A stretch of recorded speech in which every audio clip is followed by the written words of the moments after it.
Okay, this is on Maurice Berman and the basic fold for the reading group. According to Maurice Berman, a feeling of being grounded is essential for a conscious being, and when this grounding is displaced from the satisfactions of a direct kinesthetic experience of the body and co-opted by social scenarios or a socially negotiated image of a body, that's when anxiety and distress can take place. As Berman says, ideologies arise when people have no real feeling of somatic anchoring or when people feel they have no real somatic anchoring. Now, I would like to go off on a tangent here, and as Maurice Berman does when in a parenthesis he makes the observation, which is very interesting, that I wonder why other awareness can't occur through sensations of pleasure. If I remember well, that's the expression. And what I think is implied here and all throughout the text is the role of the negative experience, or the negative as such, as a constitutive principle, as a force that constitutes awareness, and it is achieved by distancing an organism from its immediate intimate connection to its environment by the negative impacts or impressions that distances the organism from a sense of unity. So negative impressions like stress play a significant role in the formation or a clearing for the development of self-awareness.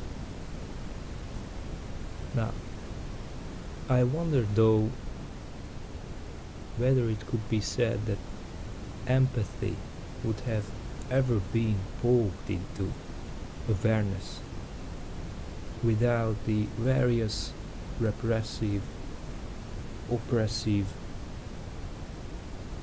forces or mechanisms of social ideologies or social forms of fear denial or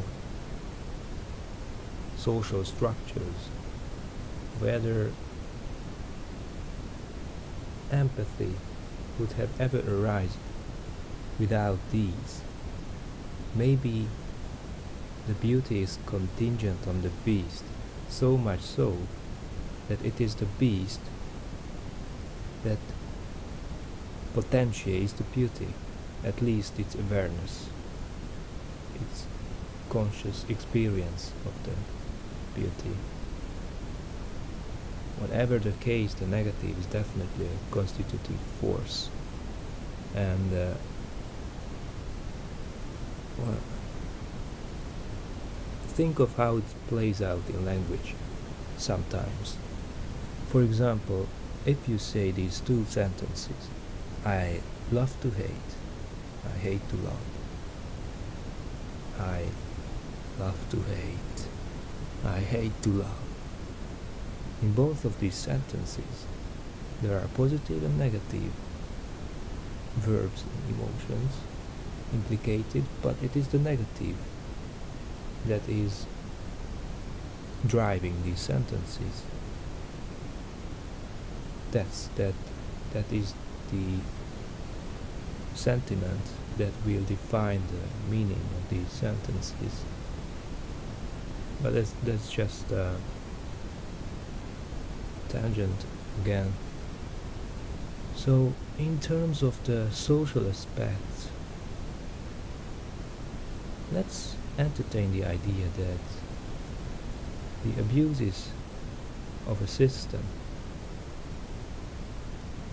the abuses that a system coerces on its members or subjects its subjects to, are important, and they should be corrected, of course, but they are important in bringing forth the awareness of what is right, because it is through the pressure, the negative maybe, that the sense of value, a sense of propriety, a sense of fairness,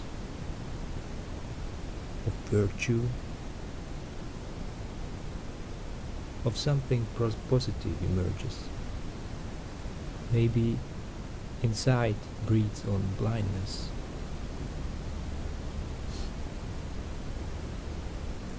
An interesting question connected to this is whether by overcoming preconceptions, prejudices, and things like these, negative things we humans have, whether by overcoming these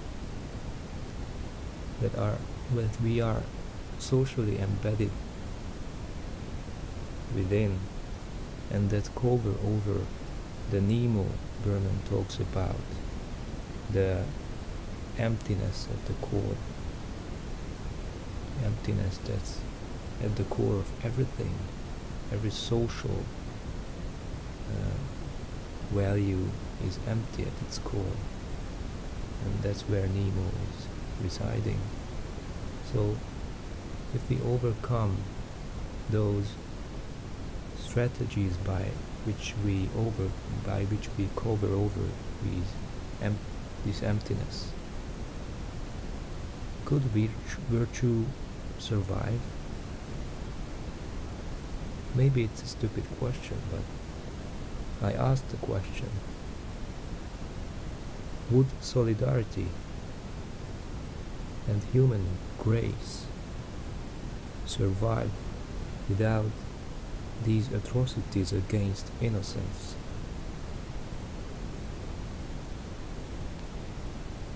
Because maybe wisdom exists in between. Wisdom is the friction, is the sensation of the pressure, the negative, that happens between the various forms or technologies of oppression and the sensibilities of the oppressed.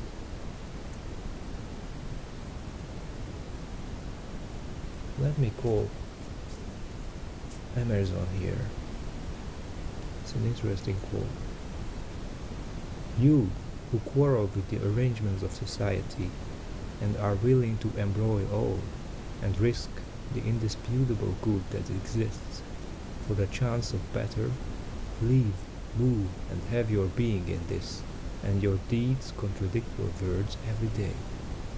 For as you cannot jump from the ground without using the resistance of the ground, nor put out the boat to sea without shoving from the shore, nor attain liberty without rejecting obligation, so you are under the necessity of using the actual order of things in order to disuse it, to live by it, whilst you wish to take away its life.